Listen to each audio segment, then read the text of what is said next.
I am so excited with the chairman and ranking member of the Appropriation Committee. I have to say, since I've been in the Senate, I've found these two individuals more than capable to work with and more than willing to work with me, and I want to congratulate them on bringing their bill to the floor. But I have to very adamantly disagree because I think the chairman of the committee has missed my point. Every American family for the last 5 years has been making tough decisions about priorities. And by not hiring some of these, what most Americans, you know, a wall can get painted 6 months later. It doesn't have to be painted today. Matter of fact, if you go over to all the Senate and House office buildings, you see the architect of the Capitol repainting all the walls with wet signs out there while we can't let the visitors into our buildings. There's something wrong with us in the way we're managing it. We're painting walls that don't have to be painted at the same time we make citizens wait in line for an hour and a half to get into our building.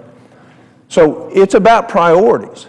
And the very fact is if we don't hire some of these superfluous positions that are not absolutely necessary right now, many federal employees won't get furloughed.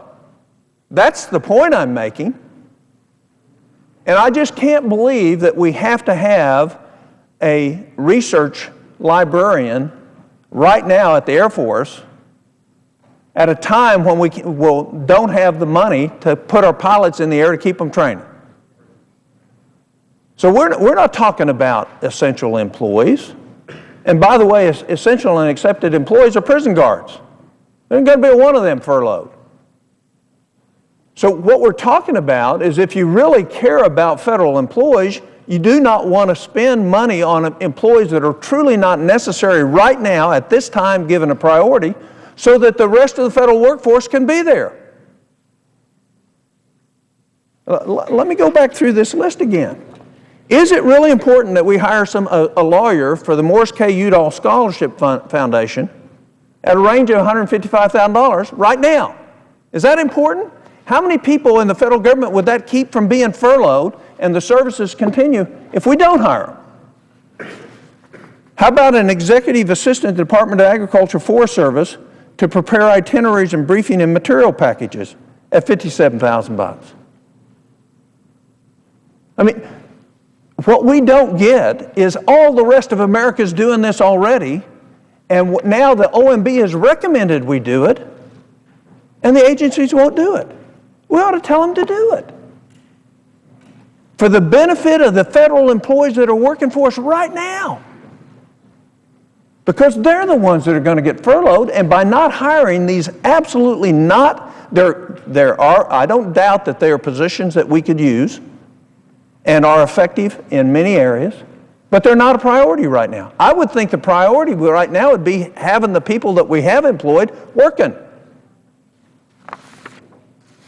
How about a leadership development specialist at Treasury? Is that really a priority right now at $182,000 a year? That's a priority rather than laying off IRS employees so you get your refund back? Tell me which one's more important. I would think the American taxpayers would rather get an answer when they call IRS rather than a busy signal versus us hiring a leadership development specialist. There are 23 openings related to recreation at the FDA right now. 20 for recreation? Is that really a priority for us right now? You know, we're out here, we have a 60 vote limit on this, and I'm fine with that. 60 vote. But America's going to vote 80% or 90% with what I'm recommending here. And we have a 60 vote there so we can make sure it doesn't happen. So we don't apply priorities, so we don't apply common sense, and everybody knows that if this was at a 50 vote margin, it'd fly through here. And so the reason it's 60 so we can protect people politically and not do the best right thing for America.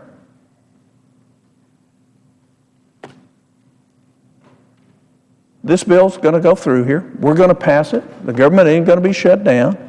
We're going to conference it and get it worked out. Senator Shelby and Senator Mikulski will get that job done. We have absolute confidence in them. But this isn't a deal killer. This is common sense. This is what every business, every family in America is doing right now. They don't spend money they don't have on things that aren't absolutely necessary. And that's all this amendment does. I yield the floor.